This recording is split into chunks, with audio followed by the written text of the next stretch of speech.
Welcome back to another episode of 4 Down Territory. My name is Miles. Alongside me, as always, is Sam. Week 8 officially in the books. Games this week not that exciting, Sam. Very one-sided. Yeah, we've had some crazy games so far this year. This didn't feel like the week for it, did it? Outside of the Jets Bengals, which needs its flowers, that got very exciting towards the end. You know, this actually historically, I feel like we're going straight to start of the week. I'm like to throw out this isn't my start of the week. This is just needs to be mentioned as we do this intro that there was only one game decided by single digits, which was the Jets Bengals game. That was the first time, the first day with 1 or 0 games decided by single digits since December 20th. 1970 miles with minimum 8 games played. It really was a poor red zone day, but we have been like for the first 7 weeks we've been absolutely treated. So it's about time we had one bad week. But I didn't think that the Jets Bengals would be the most exciting out of all of them, and it's obviously surprisingly the Jets get their first win of the season, which was brilliant. Sam, why don't you start us off with your stat of the week for this week? Yeah, my actual stat of the week, and the reason I had to distinguish is because my stat of the week was sent in this week. I was going to say friend of the pod, but brother of the pod has sent this one in. He obviously, my brother Ollie, being a Patriots fan, he's buzzing with the way they're playing this year, and he wanted us to shout out the fact that the Patriots are the only team since 1950 to go the first 8 games of a season without allowing an opposing running back to reach 50 yards in a game. Wow. Which is unbelievable. If we go That's week really 1, good. Ashton Genty, 38 yards. A-Chan week 2, 30 yards. Jalen Warren week 3, 47 yards. Going down the list, we'll just go Hubbard, 49. Cook with 49. Kamara with 30. Tajay Spears with 22. Pollard only had 18 in that game as well. And Quinshon Judkins this week with 19 yards. So they've got that Patriots run defense cooking. And one of the points when we were talking about it is he said, well, we got the Falcons this week, so now Bijan can go and break that streak. And I was like, Bijan didn't look great this week. Yeah, he didn't. He didn't. The Dolphins held him very well. Exactly. They did a very good job. And I think the motto, basically, in fantasy football is you don't start your running backs against the Packers this season, surprisingly. They've been basically the running back killers. But from what that stat says, the Patriots, they've done the exact same. Up there They've done very well with preventing that. I really struggled this week finding a stat of the week, Sam. And that probably goes to the standard of games we had. You know, like you said, very one-sided. So I actually thought of my own one in relation to us and our podcast. Obviously, we started this podcast at the beginning of the 2023 season, Sam. And this gives perspective as to how quickly 2 years in the NFL can fly by and teams can completely change. Obviously, you being a diehard Ravens fan and myself being a diehard Broncos fan. In 2023, after week 8, the Baltimore Ravens were 6-2, absolutely flying, only lost to the Colts and Steelers. And in 2023, the Broncos were 2-5 after week 8. In 2 years' time, that is completely flipped. The Ravens are now 2-5. And the Denver Broncos are 6-2. Wow, I would never. If you would have said that to me at the beginning of that season, I would have never predicted that. One, my team has that turnaround, but also the Baltimore Ravens, just obviously barring injuries, have just flip flopped. They've completely just changed. So it's crazy how 2 years in the NFL can switch like that. We've done really well finding that one as well. That's a nice little stat for us. Yeah, it does show, and I think this is why for me, the NFL and American football is the best sport on earth. I know there's people don't like hearing that, especially here in England, but I love the way that it changes every year. You know, there's always, whether it's down to the draft or free agency, trading, all of this stuff. You know, teams are coming up and down from out of nowhere.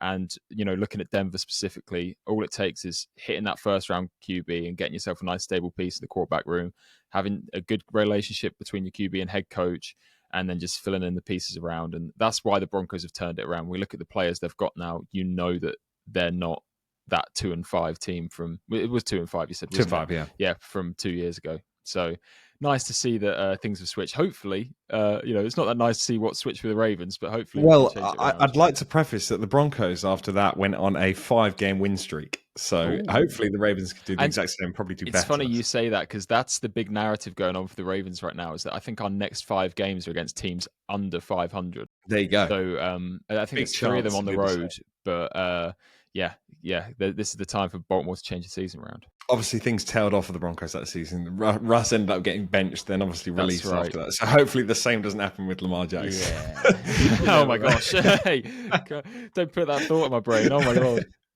Don't want Right, to live let's in a dive into reality where that happens. let's dive into some football, Sam. We've got to talk about the Thursday night football game. Minnesota Vikings obviously lost to the Los Angeles Chargers 37-10. Big talking point, obviously. Carson Wentz is now injured. It is probably about time we bring up JJ McCarthy. Obviously, there was talk, especially from us on our Tuesday podcast recording, whether JJ McCarthy or Carson Wentz would start. It was a soft benching. I think we can all agree Yeah. that, because the pain that Carson Wentz was playing through was astronomical. That man was in agony in the tunnel. You could see that elbow was just not holding up. Well, can I jump in here? Because Go this for is it. something that I need to sort of, I feel like I need to, you know, Carson Wentz, if you're watching, mate, I'm sorry for any slander this season, because I tell you what, so we're finding out that in week 5 in London, that game in London, he dislocated his shoulder. He tore his labrum, which I believe is Yeah. in your shoulder, isn't it? Yeah, So I he think so. dislocated his shoulder, tore his labrum, fractured the socket, and then still played 2.5 more games just to give JJ McCarthy the time to heal. Yeah. And I have to say, I don't care how badly he's played, any of the problems he's had, man, a huge amount of respect for a guy that's able to, this is his childhood team, really, isn't it? Minnesota, It I is, yeah. believe. He's from Minnesota, So, yeah. he's gone out there and he's done what he can for his hometown team. And no, it hasn't been pretty, but fair play to him for for putting his body on the line when he clearly shouldn't have been out there. Clearly not. He took one of those hits where he landed right on that left shoulder, Yeah. and that looked excruciating. That looks like one of the most painful Yeah, hits I've you seen can someone see take. him like wincing in agony, Yeah. and it's just like, oh, Yeah, that and then he just gets really up and bad. jogs off. He does. He does a great It's just job. like Yeah. the toughness there to get him to gut through and have that performance. Like I said, it wasn't a pretty game, and it was a tough loss for Minnesota. But by doing what he's done, he's allowed JJ McCarthy to heal up. And while it did feel like a soft benching, I feel like there's no excuses for McCarthy to not be healthy going into next week. And hopefully that means that he can be, ready to go and take over the team. But yeah, Carson Wentz, apologies for any slander, man. I just feel like I've got huge respect for a guy being able to tough it out like that. I think the Vikings are in a very weird situation with how this season has gone. Obviously, there was high expectations going into it with JJ McCarthy's first season. How would he live up to the hype that Sam Darnold set last season? Obviously, they were 14-3 last season, and now they've already got more losses than they had last season. So they're in a tough situation, and I think the schedule does not help, especially for the next 2 weeks. You're putting JJ McCarthy back in against the Detroit Lions defense, then going against Baltimore Ravens. The Bears defense has been playing up to expectations. I think that's fair. But after that, you've then got the Packers and the Seahawks. That's a tough 5 games, in my opinion. But if you're going to come out and be a dominant force in the NFC North, if you're going to set the precedent that you did last season and follow that up, you've got to win these tough games. And I look at this and I go, I can't see them repeating what they did last season and going on that long win streak and really seeing out the season. But yeah, I think it's a very tough situation to put JJ McCarthy back into it, and especially with no run game either. You look at who they had running the ball last week. Sorry, Xavier Scott was their number one running back with 16 yards. Aaron Jones obviously on his return and he had 5 carries, and same with Jordan Mason. So the Vikings are in a very difficult situation at the moment. Yeah, I mean, if we take out Xavier Scott, the 2 rushes for 16 yards look good. But if we take that out, between Aaron Jones and Jordan Mason, we're talking about 9 carries, 18 yards, 2 yards a carry. It's not good enough. Good enough. So it reminds me of like how the Bengals obviously started the season. You look at Chase Brown's stats, and he's literally averaging 2 yards a carry for the first 3 weeks of the season. So, and that showed up in their win-loss record, and this is the same for the Minnesota Vikings. They need to establish that run game. I just feel like there hasn't been the same physicality as we saw on the offensive line from last season into this season. So, yeah, it's a tough look, especially with what they invested. You look at the two pieces they picked up from the Colts as well. Yeah, I was expecting much better things going into the season. Yeah, 100%. They shored up that O line, but it doesn't feel like the impact's been made, does it? No. I would like us quickly just to touch on the Chargers, because Miles, Aronde Gadsden is looking like the next big project, isn't he? I know I keep bringing him up. It's just because I'm so ecstatic that the Chargers have found this tight end to be their new offensive threat in with, a pretty good wide receiver set, Mhm. three receivers, and obviously Quentin Johnson blanked this week. We didn't see him get even a target, but between him, Lab McConkey, and Keenan Allen, adding Gadsden, the run game, Omarion Hampton once he's back will be great, but Kamani Vidal's holding it back, Yeah. holding it down. It's another 100-yard game for him with a touchdown. So Chargers offense looks good. They've got the weapons to go. That's definitely for sure. But the O line's still a little bit of a worry. But I think going forward for the Chargers, a young offense, a successful offense, lots to be excited for them. And with Gadsden as well, really quick, I just want to say, No, go I for it. saw on Instagram this morning a highlight reel of Aronde Gadsden Sr. Yeah, Playing on the Dolphins, and that guy could ball. So it he obviously could. runs in the family. They've, He the could. catches he was making were Yeah. unbelievable. So you can see where Gadsden the second gets it from.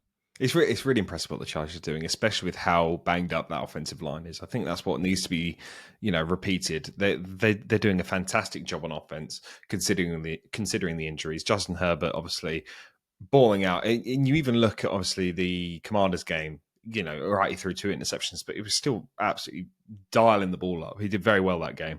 And you look at the receiving core and what they've been able to produce with Andre Gadsden. I mean, you've obviously mentioned it, but probably the waiver wire pickup of the season in fantasy football. He's going to come in and produce week in, week out. We're talking 3 weeks on the bounce now where he's put up more than 10 points. For a tight end, that's fantastic. If he can continue that, it's dangerous. It really is. So Gadsden's doing very well.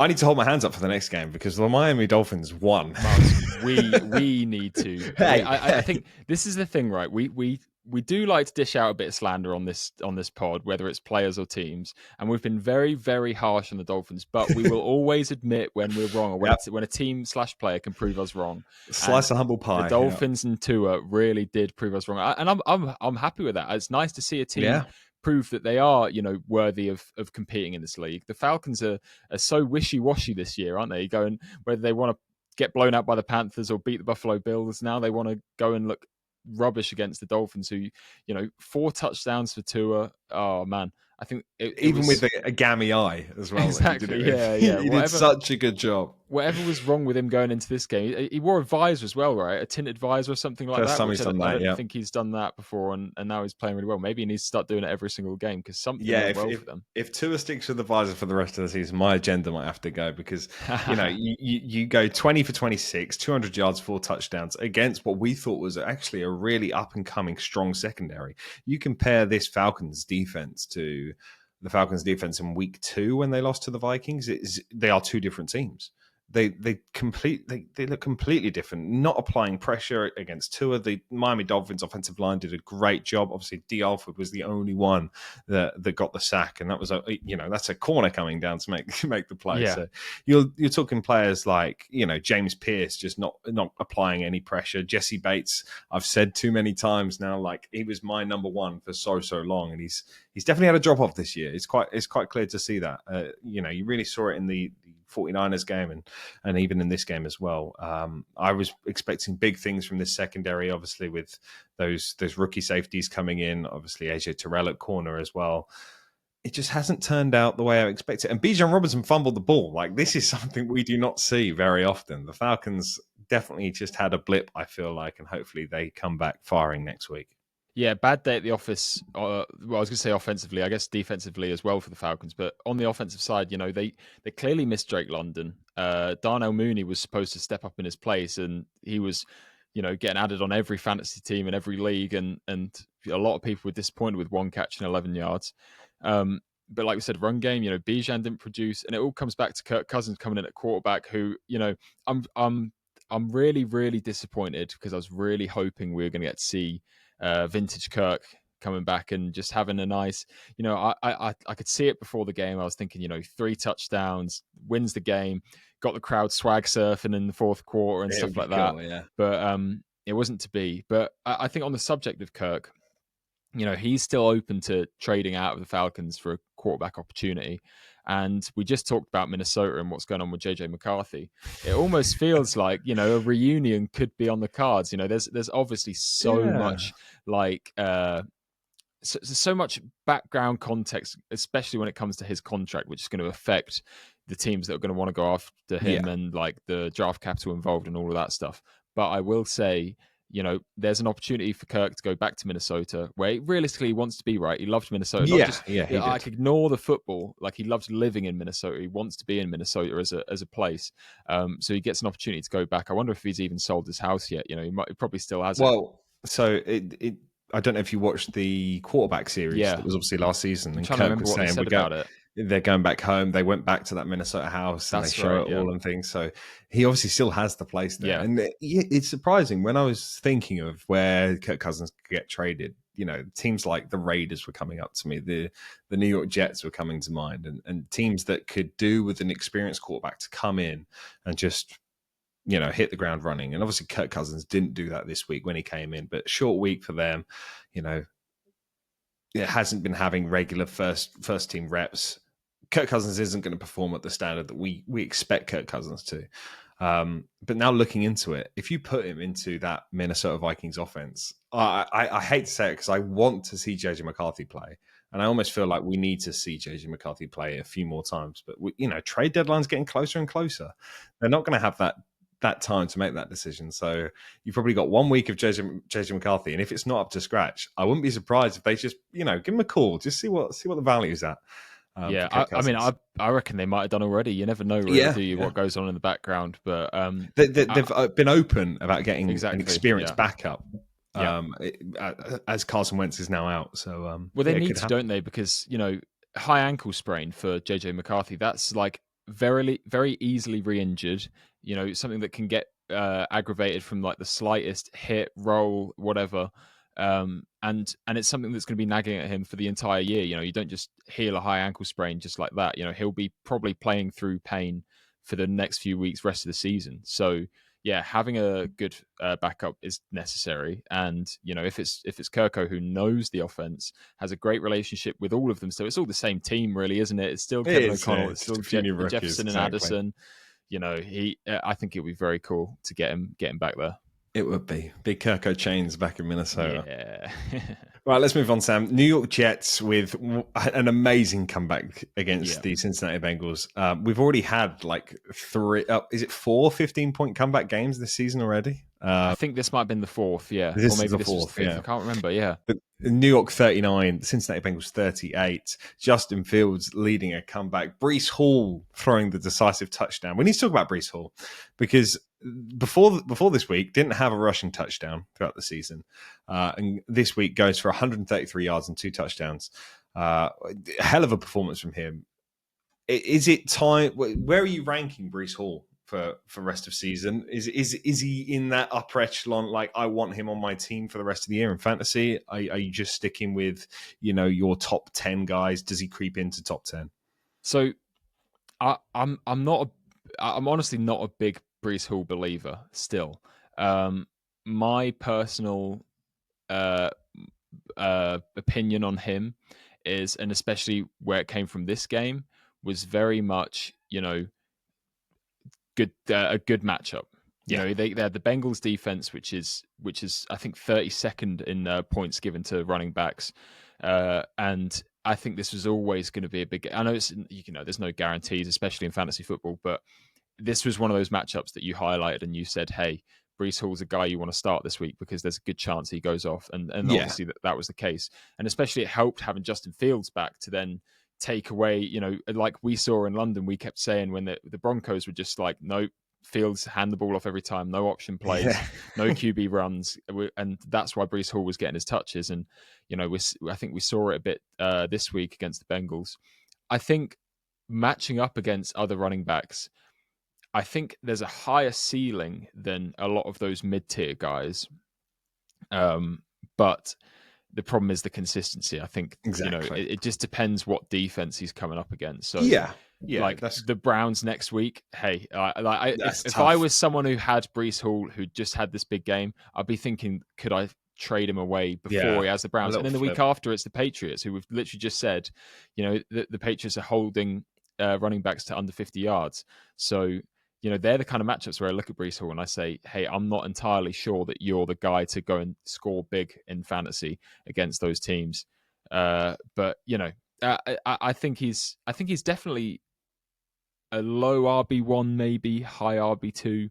Yeah, he's definitely low Yeah. RB1 for me. I think if you look at the best thing at this point in time, if you're on a hot win streak, you now looking at playoff matchups, and you look at Brees Hall's schedule is Jaguars, Saints, Patriots. Obviously, Patriots being in the Super Bowl of your fantasy, that's a tough Yeah. matchup. You don't like Yeah. that, but Jag Saints going into that and getting that momentum into the fantasy Super Bowl. That's a brilliant two matchups there that I would take in a heartbeat. But I completely agree. Brees Hall is that RB1/RB2 type of guy that can come in. If you've got like a wide receiver 3 that you could trade for, or a wide receiver 2, if you've got that much depth, Brees Hall can come in and score you some solid points. Maybe not for the next couple of weeks, like we said, but definitely going forward, I think he's got some value there. We need to talk about just stopping the run in general. Obviously, we've spoken about the Patriots now. They've beaten the Cleveland Browns 32-13. Quinshon Junkins, has been very, very good the last couple of weeks. He's been held to under 20 yards, picked up an injury as well in the game. But probably the guy that we need to talk about the most, Myles Garrett, 5-sack game. That man is a beast, and is probably is he front runner for Defensive Player of the Year? He's definitely up there with a performance like that, isn't he? We saw it last year when Aiden Hutchinson had that big game. Then he was just skyrocketed the rankings, didn't he? And I think Garrett will see the same sort of odds shift. The thing is, though, we had a good laugh watching it, because seeing his frustrations at the end of the game, knowing that he just had that game and they'd still been beaten by, 19 points. And we all looked at him and we went, he knew what he was getting into when he signed that contract. It's self-inflicted, yeah. Like, realistically, he knew that these games would come where he would be having one of his best career games, and yet, they're still losing big time. So we didn't feel too much sympathy for him there on the sideline. But I get it. It's frustrating, and I think the Browns, we've said a lot of times they've got pieces in areas, but they definitely still need a quarterback. I think Dylan Gabriel, we saw, this is one of his poorer games against, a good defense. So it was kind of expected. I don't know if you saw the rumors that Shadur Sanders was going to start the last, I think, like 4 games, regardless of where record was or anything. I think Brown's GM or owner or whatever quickly came in to shut it down. So whether it got leaked and they didn't want anyone to know, or whether it was just completely false, I don't know.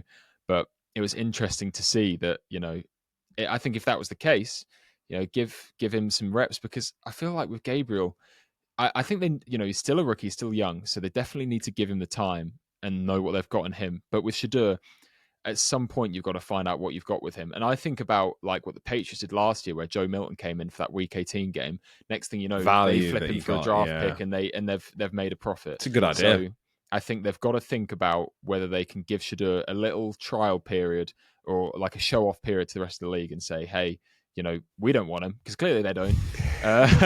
Let him play, see if he's worth anything, and see if they can flip him to another team. I think what really stood out was the interception to Jalen Hawkins. What was impressive, he threw it from like the 15 to their 15. That's pretty impressive. Arm strength was there, but throwing it into triple coverage was not impressive. Like, it's the decision making that goes along with it isn't fantastic, but was able to show his arm strength, like what Joe Milton was able to do. But Joe Milton got the win. That was the big thing. So it's a tough situation for the Cleveland Browns. I think, like you said, they will rock with Dylan Gabriel for the future. Loving Harold Fanning, great pickup on tight end. National Tight End Day. Both of their tight ends got touchdowns. Loved that. Good yards from them. I need something from Jerry Jeudy. You've invested this money into Jerry Jeudy to be your number one receiver. There's nothing from him. You've basically, Isaiah Bond has done more, even though they both got 0 yards this week. But you look at this season, Jerry Jeudy was 1,000-yard receiver last year. He's nowhere near that this year. How many yards is he on? Let's find out. He's on 250 yards. I was going to say under 300 would sound about right. Yeah. That puts him 75th in the NFL. That's not ideal for Jerry Jeudy. 250 yards is, we're talking about where he was last year. He was having those big games. How many did he get in that game against the Broncos? That was like 150. Over 200 yards. Over 200, yeah. It was over 200 yards. It shows a big difference, doesn't it? Last quick thing on this game, just because you reminded me by mentioning Jalen Hawkins, who has come into the lineup as the starting safety, and he's playing really well this season. Got a second interception. I got a notification on my phone, and the Patriots had traded away Kyle Duggar, and I was thinking, Kyle, big fan of Kyle Duggar. He's a very underrated piece for the Patriots. I can't believe they want to get rid of him. And then you look in the comments and everyone's saying, now Kyle Duggar had a decent contract on him. Are the Patriots clearing cap space, and are we going to see a move for someone big in the next week? So I think we've got to keep an eye on that. Let's touch on that. Let's Yeah. dive into some trade talk, Sam. Obviously, the big talk for the Patriots would be probably receiver. If anything, they'd go and splash big. Well, yeah, it's receiver and edge rusher are the main two that are coming out, isn't it? Yeah. Because Trey Hendrickson is the one that keeps getting linked to the Patriots, and they've got the capital, they're making the cap space. That would be a big move for them. And I tell you what, this Patriots defense would be very scary with Trey Hendrickson. But I think you're right. Yeah, receiver would definitely be an ad for them, especially when you're seeing Matt Collins leading them in receiving this week. We know my opinions on Matt Collins. I think they have talent at receiver. Obviously, yeah. You look at Stephon Diggs, you look at Pop Douglas. They've got Kayshon Boutte. They've got plenty of talent there. They just don't have that number one. If you look at receivers available to trade, I don't see a number one available. Probably your best shot is Chris Olave, and I'd be very surprised if the Saints move on from Chris Olave. If they move on from anyone, it will be Raheem Shaheed. There'd have to be a blockbuster trade to move on from him. Maybe a little, reunion with Jacoby Myers. That could be a possibility. Yeah. Obviously, there's been plenty of trade talk, and then sticking with the Raiders, Max Crosby going on the other side of the ball would be the blockbuster. You're talking 2 first-round picks at that point, really. So it would be scary. Yeah, it'd be really exciting if that happened. I mean, trade talks are definitely they're gonna creep up now. 100%. What have we got? Like a week or two to go until the deadline. So yeah, it's gonna be good. Is it November 9th? Is that what I thought? Yeah, in my head for some reason. Yes, I can't. I'd literally just read it on a on an article a minute ago. Quickly though, Jacoby Myers, I think that is a wide receiver one. Personally, I know he hasn't had it this year, but you look at what he did last year; he was fantastic last year, and he's reliable. I think. I don't know whether it's I think it's a mixture of the injuries and the QB situation this year, just being the Raiders' offense just not being good. I think if you can get him out of there, I think it will pay dividends for you because at the moment his value is low. I think this isn't an expensive draft pick you're having to pay for him. So getting him back in New England, very interesting watch. I think Jacoby Myers could go for like a 5th or a 6th. I don't, like you said, I think it'd be really low. Yeah, that's a steal. Really low value. He's probably. Is he on the end of his contract? I feel like he's been at the Raiders now for 3. This is his 3rd season. Of course, yeah. Probably Jacoby Myers. I'm pretty sure it is because it was the same year the Pats paid Juju the exact same number, wasn't it? Yeah, and this is the last year of his deal. Yeah. Wow. So yeah, very... 3-year, $33 million. You're gaining no cap space whatsoever on this. You're giving the Raiders a draft pick. That's something that they need. They need to rebuild that team. So hey, it's a cheap investment. Match made in heaven. That. Yeah, I saw the Broncos. Like there was talk of him, but I doubt there'd be ever an in-division trade for that. I've just had literally a notification come through. The Patriots are expected to target upgrading at running back prior to the trade deadline. That is not a position that we mentioned. No. Very surprised by that, especially drafting Travion Henderson. Yeah. We've spoken about Ramondre Stevenson's fumbling issues. I'm trying to think of running backs that could be on the trade market. Breece Hall, though, in division. Breece Hall, in division. But I'd like to throw a name out there who just signed a contract, Chuba Hubbard. Because I feel like David Canales has come out and said, Rico Dowdle has won this backfield. He has. And, talk about value. Rico Dowdle's value shot up these last couple of weeks because Chuba Hubbard just cannot get the same productivity that Rico Dowdle has since the injury. So, yeah, it's that could be a name. I doubt they'd go for running back like we said. I think that's probably their 3rd priority out of anything. It feels like it. I think if I had to throw in another name, it depends on when Bucky Irving's back, but Rachaad White could look for a new team if he wants that starting role, because he's clearly not in the, within Bucky Irving coming back and obviously Sean Tucker having his role, he's still got a position on that team.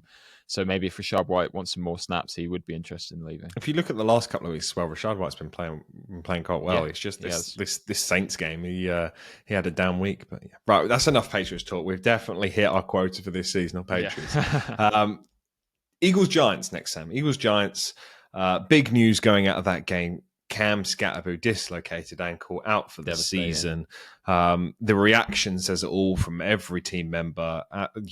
Jackson Dart obviously very expressive on the field with how upset he was. It's a real tough look for a guy that's been carrying your offense so well. You've now lost the majority of hope for the rest of this season, haven't you? Yeah, I mean, we're talking about Malik Neighbours and Cam Scatterbo, both with, I was going to say career-ending. God, thank God. Hopefully no. not. Please, oh no. gosh, yeah, season-ending injuries. It's devastating for the Giants and the Giants fan base.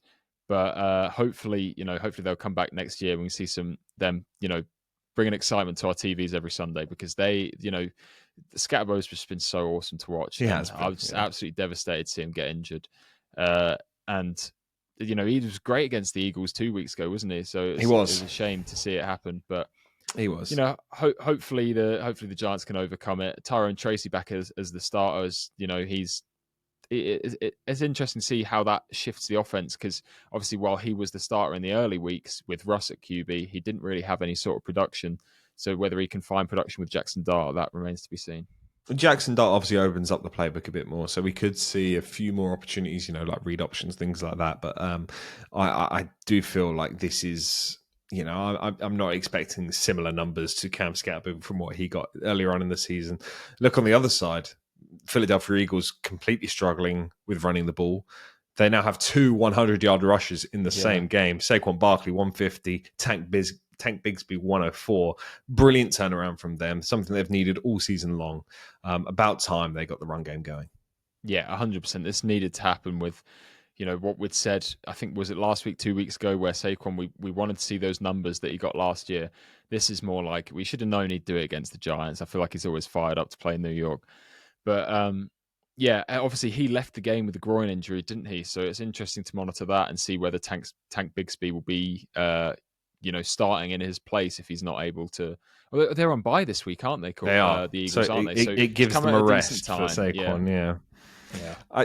I wouldn't even be picking up Tank Bigsby on fantasy. I feel like if you give Saquon 1 week, he'll be back to what he's been doing really. I have no fear of that. It's just the fear is do they come back from the bye and have the same production in the run game again? I don't know. That could just be, one game against the Giants, especially when the game was done. You're still racking up rushing yards with Tank Bigsby. That's when it's really game over. Move on to the Bills, Panthers. Nothing really to talk about here, but I kind of want to say Andy Dalton cannot be a starter any longer in the NFL. I didn't hear much news about it before the game of him actually starting, but when it actually came out, I was like, my God. He's still knocking around as as a backup. Yeah. I thought, obviously, we saw him last season, with the benching of Bryce Young, and I honestly thought, right, that's it. We're not going to see him again. And this really showed it. There was no standard of quarterback play there that was excitable one bit. Obviously, the snap to Chuba Hubbard that bounced off his arm, and then you see Andy Dalton scrambling for it. It just sums up that offense without any organization. I don't see him having any future in the NFL. Yeah, well, I'd like to see him retire from playing this year and embrace a position as a quarterback coach. I think that's where his future is. He is a very good veteran presence. We saw how he was able to help Bryce Young mature over these last 2 years, and I think that's what we need to see from him. Similar to what Josh McCown did, just take a step back from playing, but keep yourself in the building where you can really still impact a team by helping coach another quarterback. Yeah, I say that because I also had, I think it was the 2013 season, maybe, when the Bengals played the Chargers. I think it was like a divisional round. And the Bengals obviously got a chance to win the game, fourth quarter drive, and Andy Dalton scrambles and he dives for the first down, and in diving for it, he fumbles the ball and it just turns over. And I just thought, how are we still giving this guy opportunities when even in 2013 he was struggling? So it's that tough situation when, because you've got a young quarterback, you need that experienced backup. And I just don't think Andy Dalton is that guy to be a backup anymore. His career is unfortunately finished.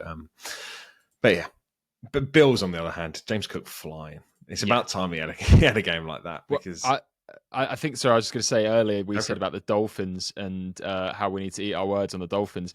I'm eating my words on James Cook. I said he wasn't worth the money, and he's been fantastic.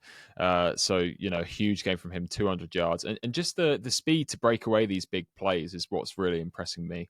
So huge game from the Bills to get themselves back on track after the bye. Yeah, second in rushing, and he's got 7 touchdowns already, so he's doing very well with that. Right, Sam, Baltimore Ravens. Yes, exactly. Baltimore Ravens time, Sam. About time you got to win. 2-5 now, 30-16 against Chicago Bears with Tyler Snoop Huntley winning the game for you. No Lamar Jackson yet. I'm assuming he's back next week. He is back this Thursday to play the Dolphins. Miles, I did wear jersey. Because Sam repping. I had to. I've been so depressed watching the Ravens this year, Miles, and we won a game, and it's such a good feeling to scroll through Instagram and see victory posts and smiling players and fans that are actually happy rather than doom and gloom. Fire Harbaugh, Cooper Rush sucks, all of this stuff. It's about time, so, it's nice to have one finally. And Mars, this is where we turn around the season. We go to the Super Bowl, just like I predicted at the start. No, I'm kidding. Long way from that yet. Long way. It's nice to see us back in the win column. And, Derrick Henry finding the end zone twice, moving himself up the all-time rushing touchdowns ladder. I think to 5th now, I want to say, which is incredible. Overtook Walter Payton, was it? That's right. Yeah, I think it was. So, huge for him. I think Tyler Huntley, I think it's amazing that he's, Cooper Rush feels like a much more established backup than Tyler Huntley is. I can't believe Tyler Huntley is the one to come in and help us out. But, Lamar's back for Thursday night against the Dolphins. And then after that, 5 games straight, Dolphins, Vikings, Browns, Jets, Bengals. Big games coming up. Big games coming up. We're talking about two divisional games in there. We don't really. I don't want to use the term good. I've got for those listening, I'm doing the air quotations because these are still the Vikings have a good defense, the Browns have an insane defense, but when you look at the rest of the schedule, we're getting down towards the end of the season where we're seeing the Patriots and the Packers, but outside of that, Bengals twice, Steelers twice, those five that I mentioned. This is the better part of our schedule. We knew the start of the season was going to be tough. Mm-hmm. And I even said going into the bye that I thought 3-3 would be decent for us, regardless of knowing how bad the defense was going to be and Lamar's injury, of course.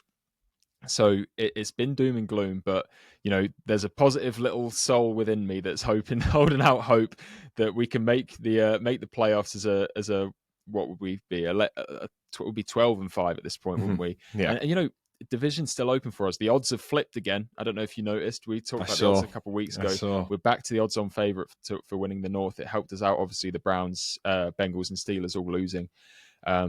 So, I'm staying positive, Miles. Positive. Absolutely. That's all you can do. But I think the big thing is those, you've got 5 remaining divisional games. You have to go out and win those 5. I think in ways the other games kind of don't matter. You could win the division with just what would it be? 8 wins? Would it be 8 wins at that point? Just because of divisional record, just to take you over the line. So I think the focus for the Ravens is literally, you've got to go to Cincinnati and get a win. You've got to go to Pittsburgh and get a win. You've got to go to Cleveland and get a win. Those 3 games are the most important going forward. Yeah, and always tough as well. They've been tough for the last few years. Yeah. Especially, mate, to finish a season in Pittsburgh, which could decide who's going to the playoffs. It's a playoff game. You have one extra playoff game this year. Yep, it is. And I'll tell you now, that will be one of the game of the years in.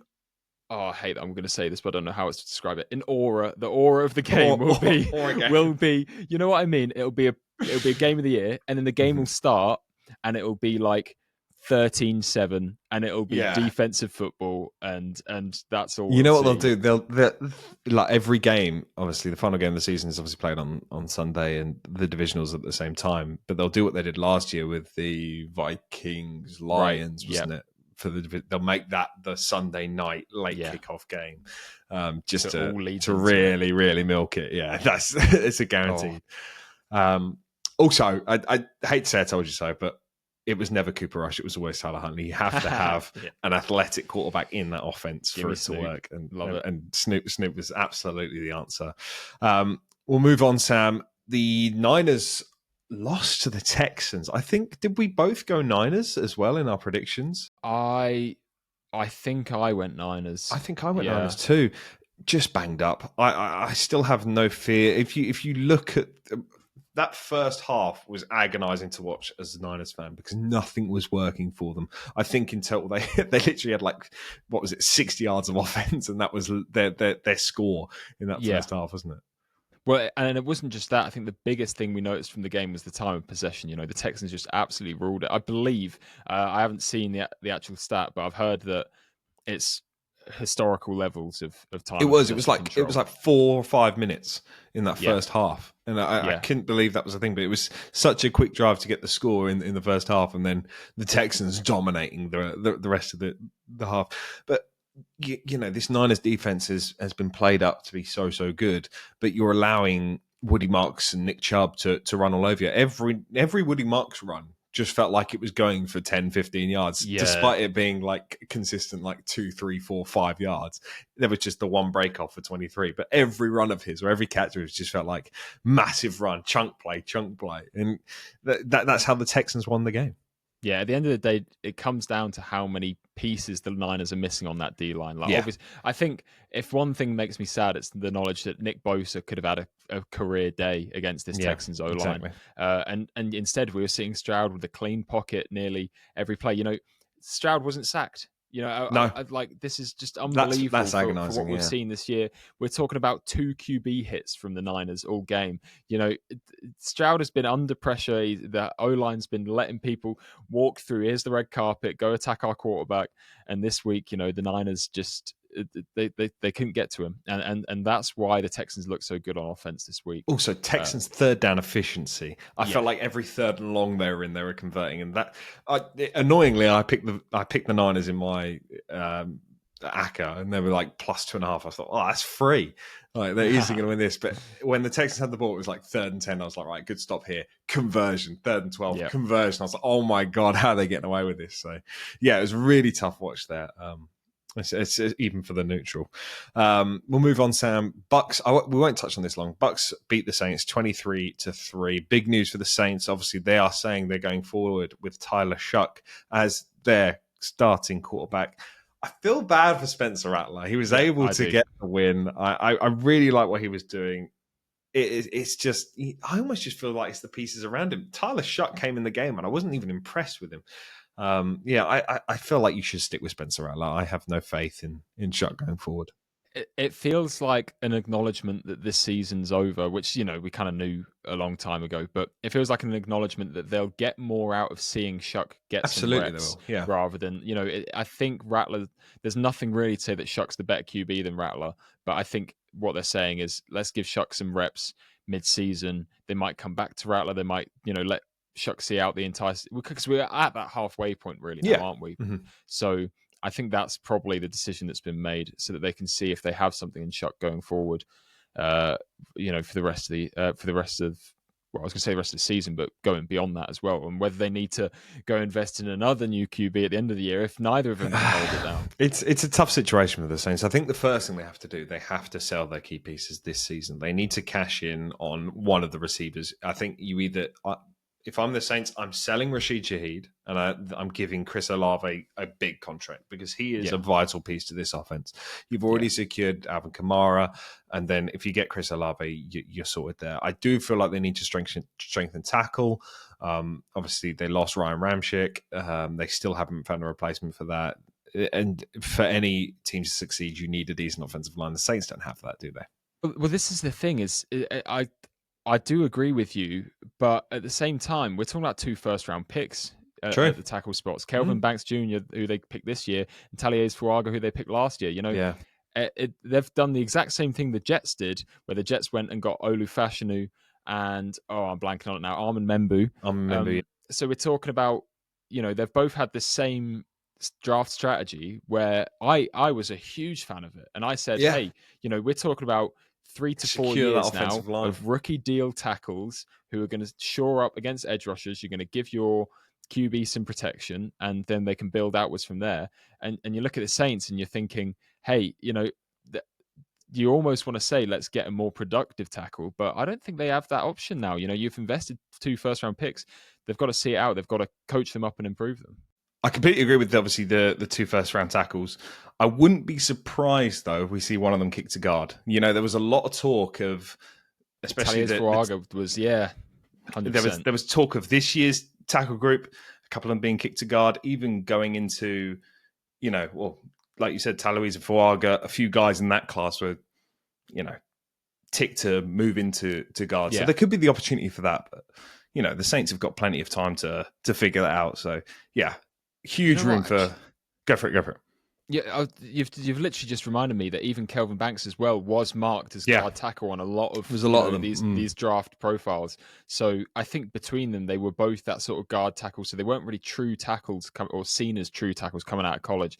So yes, they've invested the first round pick, but they have taken the chance on the tackle spot. And I think maybe you've make a good point there where maybe they need to be kicked into guard. But it's funny because that's what happened to Trevor Penning, wasn't it? Trevor Penning was the tackle. He's been kicked in at left guard. Yeah. So now we're thinking the Saints are there with all these tackle become guards. They need to find a true tackle.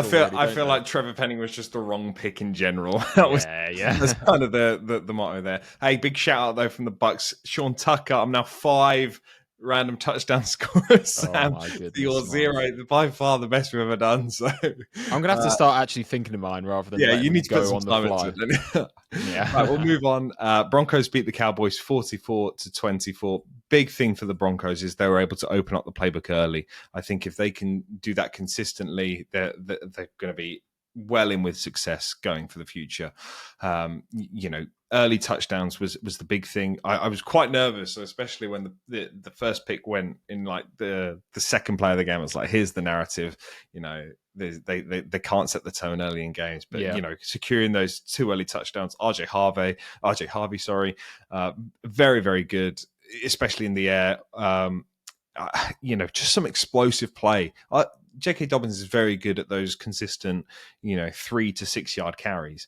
But when you need that speed, RJ Harvey can come in and really, hit the ground running.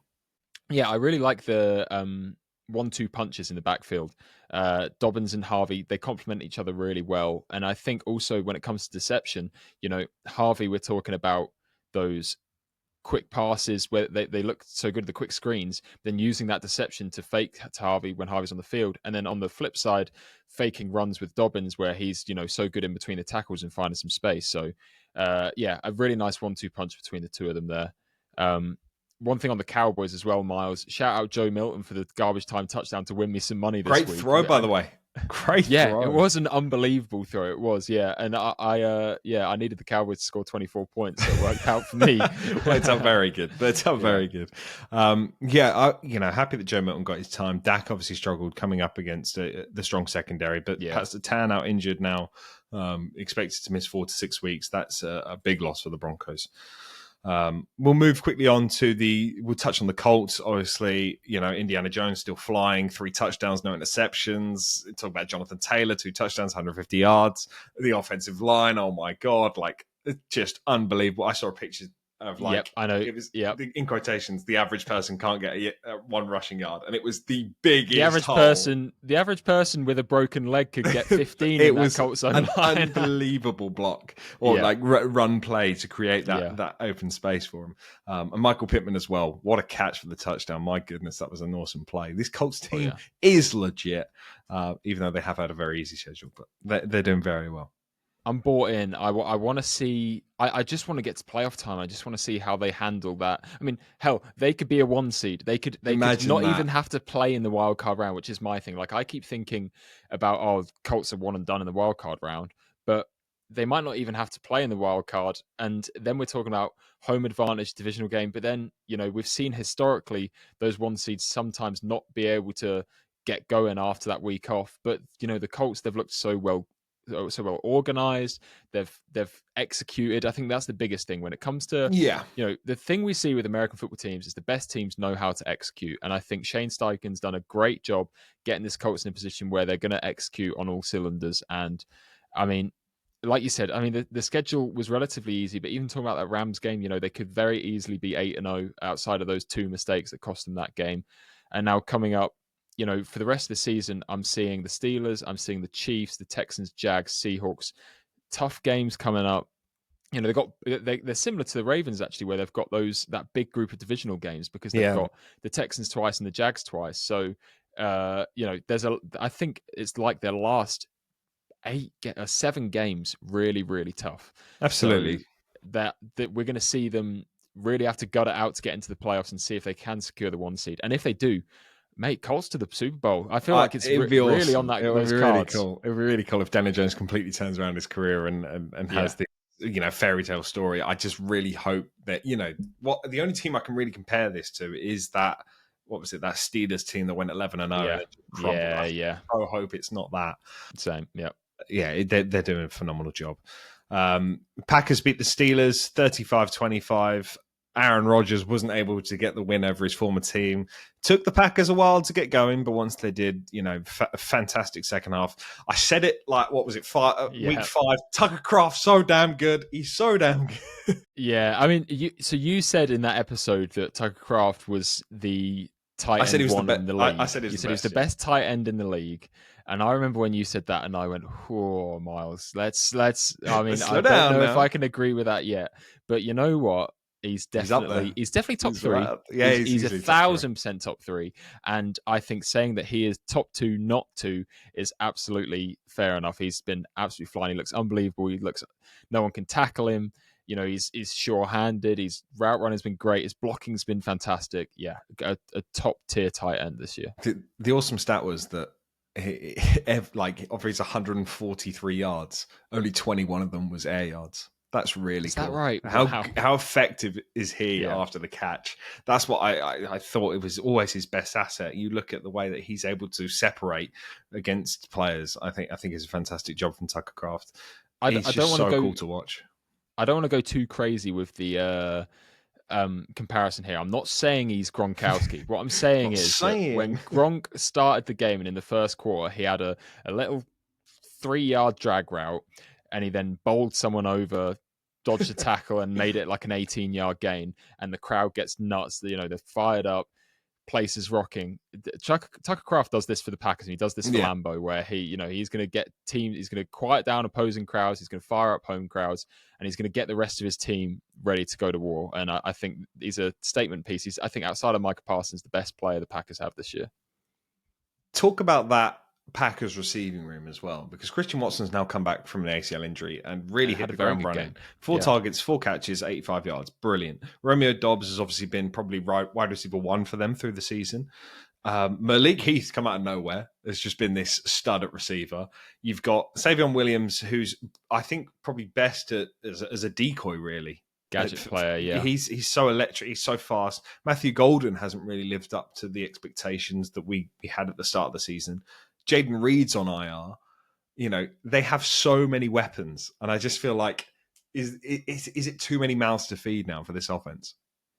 I don't mind it though. I think sometimes you don't need to have a go-to guy. I think we look at the Colts are a great example of that, where they can spread the ball out, whether it's Pittman, Josh Downs, Tyler Warren in the run game, and then all of those supporting pieces. I think with Tucker Kraft as your leading piece. Christian Watson, like you said, hit the ground running, coming back from that knee injury. And then with the run game with Josh Jacobs, it's still great. I'm a big fan of Savion Williams. I think, like you said, and that sort of gadget play and used as decoys to open up, whether it's the run game or quick throws to the opposite side of the field where the defense is, tracking away from. I am disappointed with Matthew Golden, though, I have to say, 10 different players with receptions this game for the Packers, and he's at the bottom of that list in yardage. 3 catches, and he had as well, 3 catches as well. Yeah, so I really want to see him blossom into more of a contributor into this wide receiver room. But I get what you mean. I think it'd be cool to see this Packers team with a real stud number 1 that gets the volume. But I almost feel like they don't need it. I just feel like that's been the Packers that I've grown up watching. Obviously, Devontae Adams, Jordy Nelson, Donald Driver. You could go back Greg to Sterling, Sterling Sharp. Sterling Sharp. Yeah. There's so many players that they've always had. Don Hudson. We could go really far back.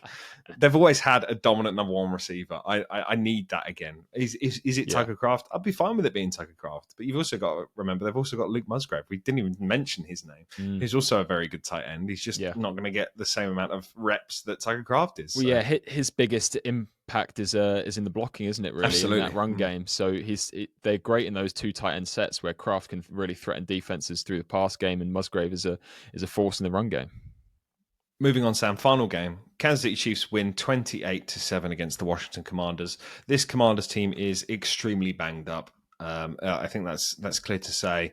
Offensive line is in shambles. Defense has so many holes, and you're missing your most important player. Jaden Daniels is still on the sidelines. I stayed up for the first quarter of this. It was absolutely agonizing to watch. There was 2 picks in it. I just thought, it's going to be a low-scoring game. I'm going to bed. It obviously picked up in the second half. The Chiefs really hit the ground running. That's what we expect from the Chiefs. Patrick Mahomes, 3 touchdowns in the second half, but that first half was worrying from him. Yeah, I mean, it looked very close. No real breakout in the first half, like you said. I tell you what, Marcus Mariota had himself a good game. It has to be said. I know the score didn't reflect it, 7 points of offense, but he made some really, really nice plays where he was getting through his progressions, staying in the pocket, taking a few hits and still finding his receiver. I think he impressed me with what he was able to do against a really tough Chiefs defense in Arrowhead as well, right? Yeah. So, really tough environment for them to go into as like you said, a banged up team. And he did his part to some extent, but like we said in the second half, we're talking about 21 points in the second half for the Chiefs.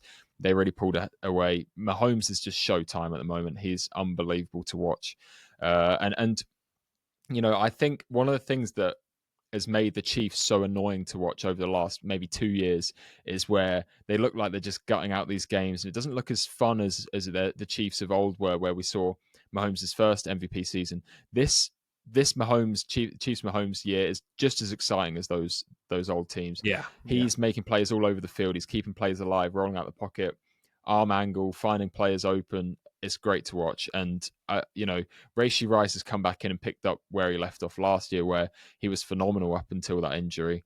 And the Chiefs are scary. It has to be said. We said this like 3 weeks straight now. This is probably a top 3 team in the league now.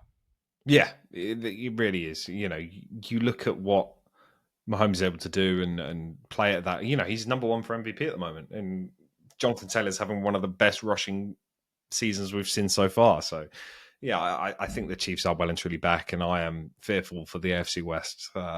We might be leading at the moment, but I don't think it'll be for much longer. The Chiefs are well and truly back. It's a shame after 0-3. Oh no, it wasn't 0-3.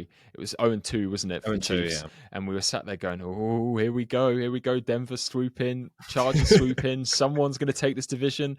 Oh, I mean, the Broncos are going to have to do well to gut it out this year. Yeah, Chargers on the same record as well, 5-3. But I think there's a significant gap for me between the Chiefs and the Chargers now. I'm looking forward to, we've got Chiefs Bills this week, which I can't wait for. The Chiefs have the Broncos after that in Denver, which is going to be phenomenal. Big game. Yeah, and then close to the end of the season, playing the Broncos again in week 17, and I think week 15, I want to say, is the Chargers game. Hey, talk about division deciders. These are the ones. These ones. Divisional deciders is the exact point. Yeah, absolutely, 100%. Absolutely. Right, Sam. Predictions for week 9. Let's fire into it. Ravens. You've probably had the best possible Thursday night. One, because you're playing the Dolphins. Okay, right, they got a win. But also, it's the last game before the clock's changed in America. So you actually get to watch a bit of it. Yeah. 12:15 kickoff, Thursday night football. Ravens versus the Dolphins in Miami. Who are you taking, Sam? Miles. I'm here to make a statement for this podcast. No. So, if the Miami Dolphins beat the Baltimore Ravens on Thursday night football, I will record next week's episode in a Dolphins jersey. I'm making that statement right now because I've so much Dolphins think where you're slander. Get one from. I know a guy. I've got a friend who's a Dolphins fan. He doesn't know it yet. I'm not even sure if he listens to the pod. If you do, you know who you are. Yeah, get the jersey ready. But I'm just saying, if I've been very harsh about the Dolphins this year, so I've got to put something on the line here. You're 7.5 point favourites, which is really, that says a lot as well. So I'm going to pick the Ravens to win, and I'm saying, this is the start of our season comeback happening. But hopefully I'll be wearing this jersey again. But there's a chance that if something There's goes a really slim badly wrong, and chance. I tell you what, I don't know for certain, but the last time, off the top of my head, the last time we played the Dolphins in a primetime game, it was one of the most frustrating watches I've ever had in my life, and it was the one where I believe it was Robert Hunt did the backflip into the end The zone, dive, yeah. and we lost that game and couldn't do anything on offense. The defense was letting them walk down the field. So yeah, fingers crossed. Fingers crossed. We'll Fingers crossed. see. Something's on the line this week. I'm also going to take the Ravens. I think you will beat them, and I have no hope for the Dolphins. Bears, Bengals, Sam. Who are you taking to start the Sunday slate? Give me the Bengals. There we go. You're going to the Yeah, Bengals. I the will take the Bengals. Bears in this. I feel like the Bears, they've been winning quite easy games for this season, I think is fair. Probably should have done better against you guys. And I need to see them win against the Bengals, just to see if they've got any chance of, being that wild card, in that wild card tool, really. Vikings, Lions. I am going to take the Detroit Lions, Sam. Yes, I'll take the Lions In as well. Ford Field. Aiden Hutchinson, a big deal. He's going to go and get 2 sacks easily there. Panthers, Packers in Green Bay. Sam, who are you taking here? Green Bay, yep, sticking with the home teams. Absolutely. Packers win that one. Chargers, Titans in Nashville. Titans need wins desperately. They do. 1-7. Yeah. Oh, and they haven't won at home yet, which is quite impressive. Their only win being in Arizona. I'm taking the Chargers, Sam. Yeah, the Chargers had a tough loss against Washington, didn't they? Great bounce back this week. Team vibes seem high, and I think they'll get another win this week. So, absolutely, nice point of the season for the Chargers to go 6-3 and make their playoff push from there. Falcons, Patriots in Foxborough. I'm taking the Patriots, Sam. I'm sure you will too.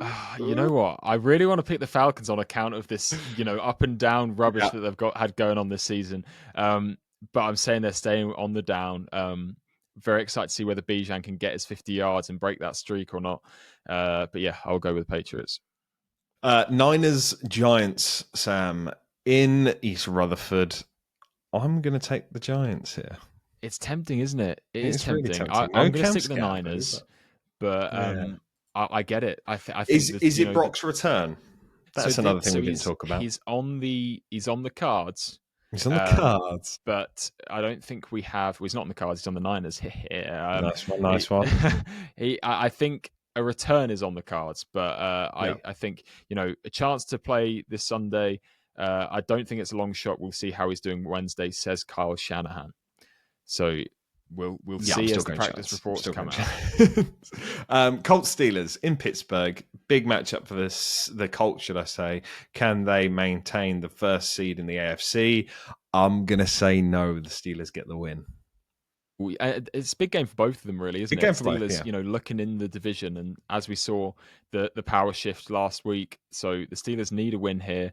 But I'm going to go with the Colts. I think the Steelers defense was leaky this week, and the Colts offense is flying. So let's see the Colts go to 8-1. Who would That's crazy. 8-1 is wild. Broncos Texans next in Houston. Sam, who are you taking here?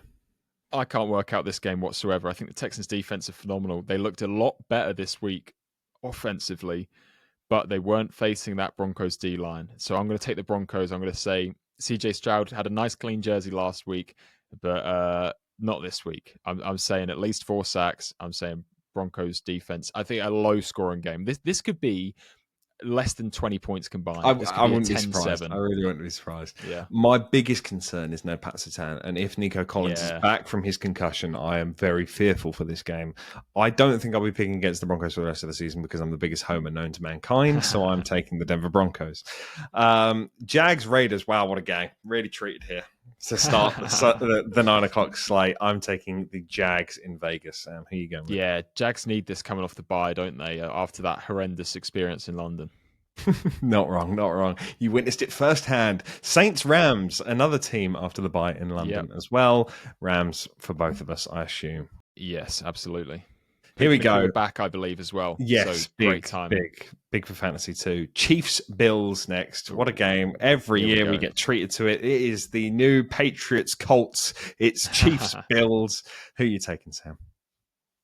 Miles, it's in Buffalo. And the Bills are a new up-and-coming team. Yeah. But the Chiefs are back. give me the Kansas City Chiefs in a nail biter. This is going to be one of those phenomenal games. I think this could be game of the year. I think that doesn't really, that's not really much of a big statement, is it? We're all expecting a game of the year here. Has CBS got it? I assume they have. Is Tony Romo glazing Patrick Mahomes? Yeah. I'm going to go with the Buffalo Bills. It's worth noticing, actually, Bills 3-1 at home and Chiefs 1-2 away. Yeah. So, but then saying that, I don't know. The Chiefs lost. Well, Chiefs 1-2 away. One of those away games being the Week 1 game in Brazil. So true. So the 1-1 away. It makes really, 1-1 really. Yeah. And the Bills obviously lost their one home game against the Patriots. That was probably a surprise on most, on most cards. But I just feel the Bills at home is a very, very tough force to beat. So I'm going with the Bills. Sunday Night Football, Seahawks Commanders. Who are you taking, Sam? Give me the Seahawks. Defense is phenomenal. Yeah, Seahawks as well. Cardinals Cowboys. To finish it off, Monday Night Football, give me the Dallas Cowboys to win that one, Sam. Yeah, Cardinals off a bye week really interests me. But yeah, Dallas, that offense is fantastic. They didn't quite have the explosion we hoped, even against the Broncos defense. But, Cardinals are a better matchup for them. And then random touchdown scorer, Sam, is 5-0. We're going into week 9. You need to get one right. You've got to get one this season. So I'm giving it one more week before I start trying properly, because I had an idea this week, Miles. For goodness sake. Now, I'm looking at the Detroit-Minnesota game. That's the now, game. What do the Vikings do so well defensively? There is the deception and making it hard for the offense to know where they're coming from. So I'm saying that Detroit are going to pull out a trick play of their own. And I'm saying one of Taylor Decker, Dan Skipper, or Penei Sewell are finding the end zone this week. Not enough. For the Detroit Lions, I can't hear you, one of these trick plays. I'm not listening. Going to happen. Ridiculous. I think this is the week they pull it out, and next week I'll hit on one of them. And this week, you never know. But I just looked at that matchup and I said, hey. They haven't done it all year. I feel like, they've maybe done it once this year. I can't remember. It's going to happen when eventually. We came up with this thing of random touchdown scorer. It was like for people to put in their long shot hackers of touchdown scorers this week, right? The odds of Taylor Decker or Penei Sewell catching a pass 250-1 or something. I'll tell you what, Sam. If they catch a pass, I'll give it to you. I'll count it as a touchdown. Okay, fantastic. It could be a 4th and 1 little Penei Sewell slide as well. Random receiver of the week. I'll allow that, because that is. I was going to ask, is Carmen Ungai too obvious this week? Yeah, well, so we're now Carmen Ungai was one of the ones I thought of, but it felt obvious. Right, I don't know. It's not bad though. I'll find obscure.